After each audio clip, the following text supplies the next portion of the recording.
Dimanapun Anda berada, tibalah kita di penghujung di sesi yang ketiga. Nah, ini kita mau tanya-tanya kepada Kabid Humas Polda Lampung, Kombes Pol Zahwani Padra Arsyad, SHMSI. Bang Padra, ya. Ini kan kaum muda milenial ini harus termotivasi ya.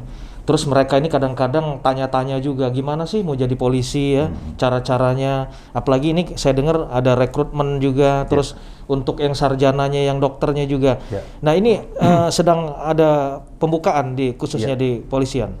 Baik Bang Eri, terima kasih. Jadi memang Kepolisian Negara Republik Indonesia ya memang jumlah personilnya sangat terbatas, Bang. Betul. Kami ini jumlahnya tidak lebih dari 450.000 yang harus memberikan pelayanan terhadap 200 juta lebih. 250-an ya. 250 juta lebih kan, jumlah 200 juta lebih. Nah ini yang memang kebutuhan organisasi ini diselaraskan dengan kebutuhan namanya pelayanan kepada masyarakat. Betul. Jadi saat ini memang kita di tengah pandemi COVID-19 ini yang saat ini ya, artinya Polri saat ini sedang membuka kesempatan kepada para lulusan dari Fakultas Kedokteran, baik itu nanti kedokteran umum maupun dari kedokteran yang sudah spesialis untuk dididik menjadi anggota Polri melalui jalur sekolah Inspektur Polisi Sumber Sarjana. Jadi untuk keterangan lebih lanjut, ya karena memang kami ini selalu melakukan perekrutan itu adalah mencari bibit ataupun mencari calon itu adalah kampanye sepanjang tahun. Betul. Nah kebetulan saat ini untuk kedokteran itu sampai dengan tanggal 8 Juli. Silakan dibuka di website Polri www.penerimaanpolri.go.id. Di situ semua ada informasi. Baik nanti di awal tahun itu ada rekrutmen untuk mungkin ada Bintara, kemudian juga nanti ada untuk Akademi Kepolisian. Semua informasinya di website penerimaanpolri.go.id. Silakan dibuka di sana. Dan juga mudah-mudahan putra-putri terbaik dari Lampung tercinta ini bisa menjadi generasi milenial yang bisa kita harapkan. Polisi masa depan. Amin. Ya seperti itu harapan kita. Karena kita ketahui sendiri kalau untuk Brigadir Polri kita sekarang sudah rekrutmennya itu ibaratnya kalau untuk Bintara Bintara itu ya sekolah dari Sersan itu kalau kita sebut dengan sekolah. Ini sudah selesai rekrutmen ya? Ya sudah. Bahkan rekrutmen sudah selesai. Kemarin bahkan kami sudah Polda Lampung, Bapak Kapolda Lampung, Inspektur Jenderal Polisi Dr. Andes Hendro Sugiatno MM telah melantik 236 pemuda-pemudi Bintara Polri yang nantinya akan ditempatkan sesuai dengan kebutuhan organisasi. Di 14 kabupaten kota. Betul. Dan yang perlu saya katakan tadi, di penerimaan Polri seperti sekarang ini untuk Bintara ini yang lebih disukai oleh masyarakat adalah local boy for local job. Jadi tidak lagi orang dari Lampung nanti dipindahin kemana-mana, enggak. Tapi diutamakan untuk Lampung. Dia untuk Lampung tercinta ini. Dia mengerti daerah dan karakternya. Diharapkan nanti tidak ada lagi ibaratnya kalau dari Lampung ditugaskan di Sulawesi Utara, dia tidak mengenai daerahnya, dia pengennya pindah. Mereka khawatir ya, takut jadi nggak perlu khawatir lagi. Kepada para generasi muda, terutama para brigadir Polri ini harus bersyukur ya, artinya bisa bertugas di daerah tempat daerahnya sendiri. Jadi dia harus bisa membawa nama baik. Betul, nama baik menjunjung tinggi dan dapat menjalankan tadi Tri Brata dan Catur Prasetya. Sebagai pedoman hidup. Nah, Pak Kabid nih, supaya sahabat ASN tahu, ini kan ada 12 pol subsektor yang jadi polsek mengenai SDM terutama. Ini nanti juga diambil dari ketiga sumber itu masuk, diserap. Bisa seperti itu. Ya karena itu tadi kebutuhan organisasi kan rekrutmen. Dari rekrutmen itu nanti akan disesuaikan dengan komposisinya yang namanya DSPP, daftar susunan personel dan daftar susunan personel itu akan disesuaikan dengan kebutuhan ya. Jadi tidak.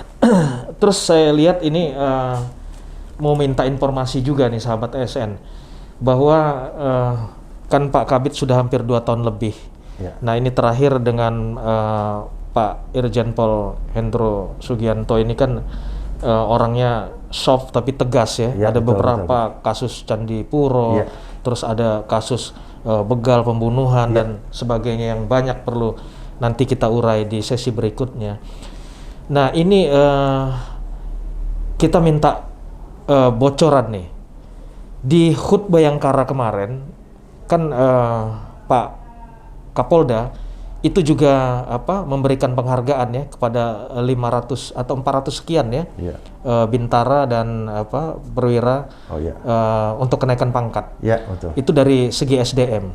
Terus dari sisi-sisi lain yang saya lihat ketegasan beliau bahwa ketika begal yang meresahkan masyarakat, berantas preman, ini sikap ketegasan itu melalui Pak Kabid Humas, apa yang Bapak rasakan?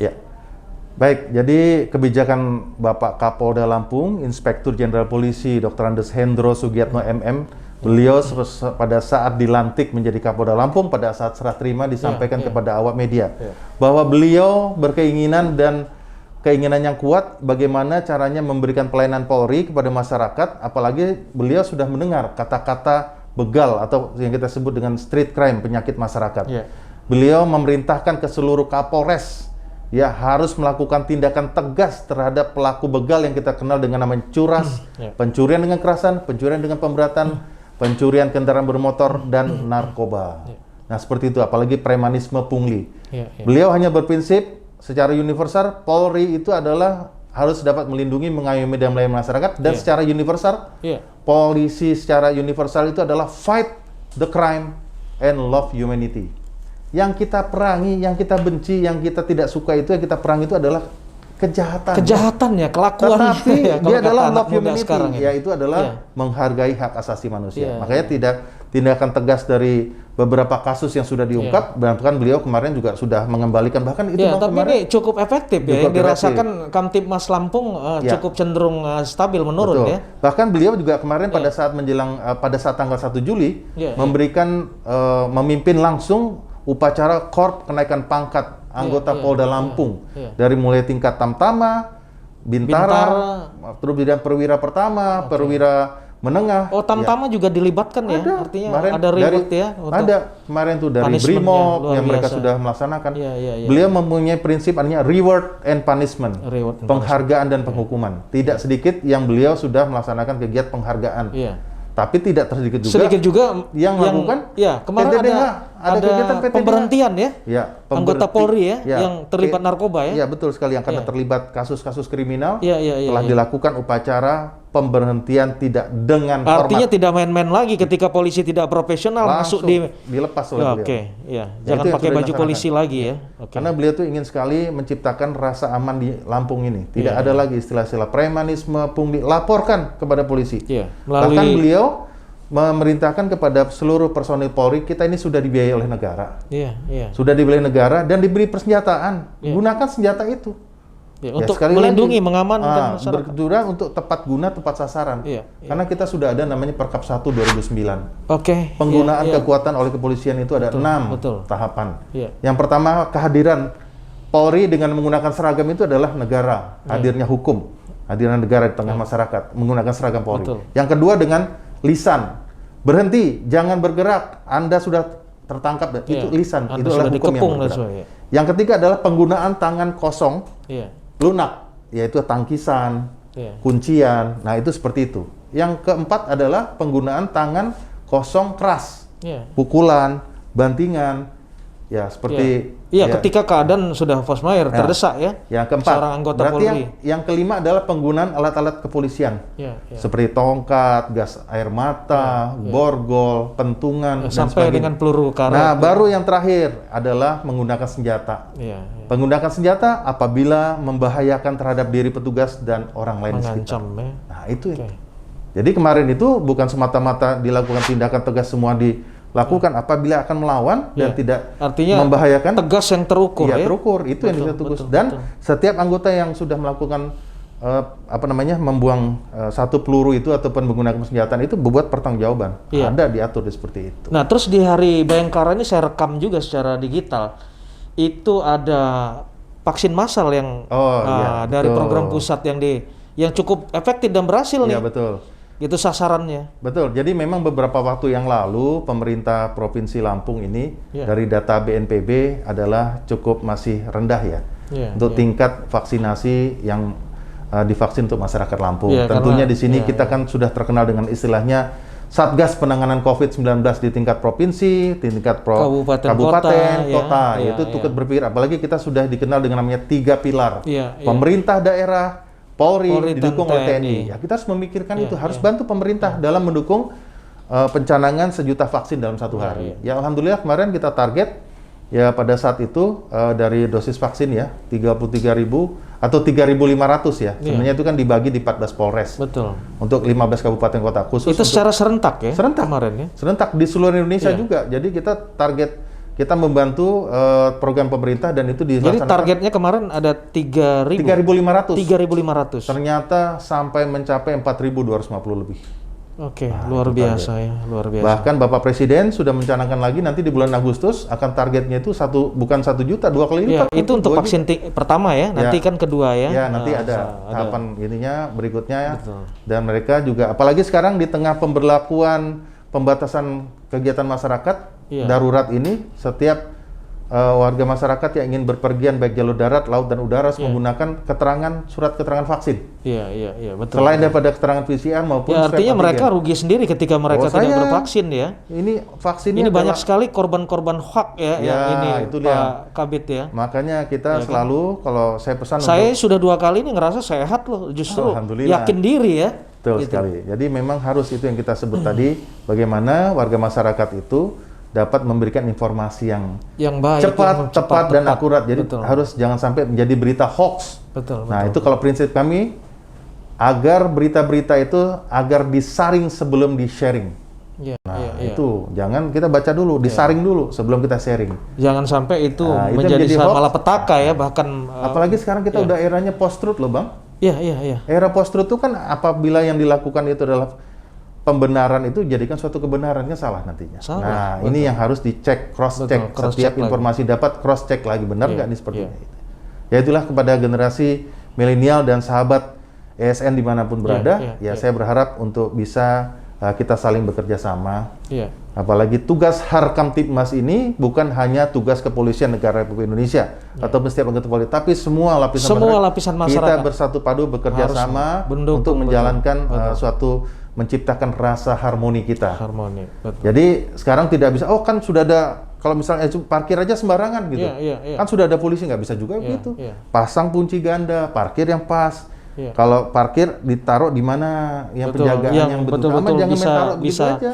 Terkendali kemudian juga ada keaktifkan kembali sistem keamanan lingkungan. Ada di tingkat RT, RW ya kan. Mudah-mudahan pemerintah daerah kabupaten kota ya, terutama di Lampung bisa membuat penetrasi kan untuk membuat sistem keamanan lingkungan bersama Babin Kamtib ya. Babin Kamtibmas dan juga Babinsa, dan juga dengan Satpol PP. Kita kan ada 3 pilar itu selalu bekerja sama. Laporkan informasi sekecil apapun sangat berguna bagi kami, dan kami akan memberikan pelayanan yang terbaik melalui comment center 110 panggilan darurat ataupun dari aplikasi Polisiku. Itu. Oke, baik.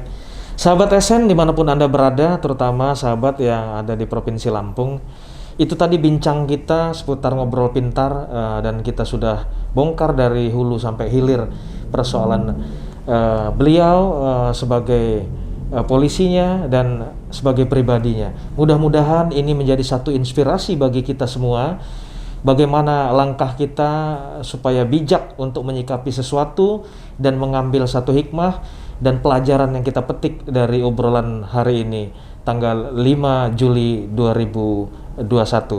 Mudah-mudahan ini menjadi satu cerminan kita semua, dan kami Kabid Humas Polda Lampung, Kombes Pol Zawani Pandra Arsyad, Sarjana Hukum MSI, dan saya Eristia Negara mengundurkan diri untuk kembali dalam channel-channel ngobrol pintar lainnya bersama ESN Media. Saya akhiri wabillahi taufiq wal hidayah. Wassalamualaikum warahmatullahi wabarakatuh. Waalaikumsalam warahmatullahi wabarakatuh. Salam presisi, tabi pun. Terima kasih.